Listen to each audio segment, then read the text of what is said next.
Now, some 224,000 Americans registered for state unemployment benefits for the first time in the last week, the highest for 2 months, in a sign that the US labour market is continuing to cool. Well, the news comes ahead of tomorrow's non-farm payrolls data, a measure of the number of people employed in the world's biggest economy and usually the most watched data release of the month, so far as financial markets are concerned.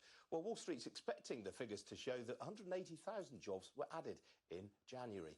Well, joining me now to talk about this is Neela Richardson, Chief Economist at the US human management technology company ADP. Neela, great to see you. I mean, that was quite a big jump in the weekly's jobless claims, wasn't it? It's a jump, but it's important to keep it in perspective. Now, averaging before the pandemic, those jobless claims were about 240,000, and unemployment was still very low. We're still at below 4% unemployment in the United States. That's not expected to pick up tomorrow. So it's a number, it's a small jump. These numbers are very volatile. I wouldn't call it a trend yet, though. Yeah, I mean, what's really interesting, though, is that, I mean, a lot of US employers do seem to be hoarding labour. They don't want to let people go. That's because it was so hard to get them back. Now, remember, in the United States, we lost about 20 million jobs in 6 weeks, and it took over a year and a half to get those workers back up to levels that they were before the pandemic. So it was a hard slog for U.S.-based companies of all sizes. Now that they have workers, now that we've reached employment, especially for women, near record levels, they are reluctant to let them go, just as you said. So which are the sectors where you're seeing there's real tightness in the labour market? I mean, I imagine tech is one of them. Actually, no. We're not seeing as much. In fact, tech is one of those places that were really untouched by the pandemic. You can do that job remotely.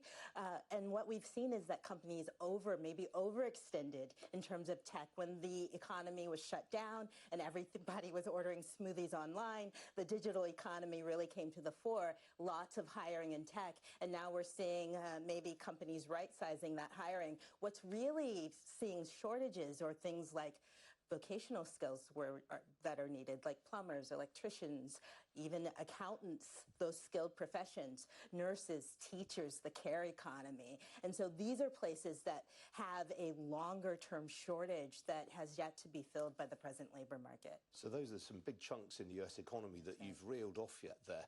Why is it, in that case, that wage inflation isn't running hotter? I mean, it feels as though wage inflation has kind of peaked. Because it's where the wages are. We kind of talk about wage inflation like it's one thing and everybody feels it, but that's actually not the case. Where we saw the fastest wage growth in the United States is for low-skilled, low-income work. Those workers that were most affected by the pandemic in restaurants and bars and retail, in-person jobs where you really needed to be in contact, they lost their jobs. And so it was all about getting those people back in the labor market. And now that they are back, wages are starting to moderate for this segment of workers. But remember, wages were growing at double digits from a very low base. Indeed, yeah. What do you hear from employers in the US about the quality of school and college leavers right now? Is the education system equipping them for the world of work adequately? Oh, that's a great question. I think there is improvements to be made, especially in skilled trades and vocational work. College education is great. I'm an advocate. I have a freshman in college right now, but it's not for everyone. And you could have a career. You can even own your own business, be an entrepreneur as a plumber or an electrician. And I think that having that avenue, increasing the availability of skilled work is important. And another trend we're seeing among large companies is skill-based hiring.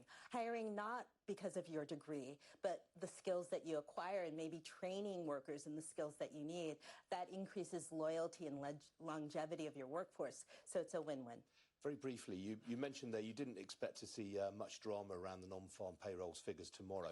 The Fed obviously last night set its face against an early rate cut. What would they need to see tomorrow to change their thinking, briefly? For a rate cut? Yeah.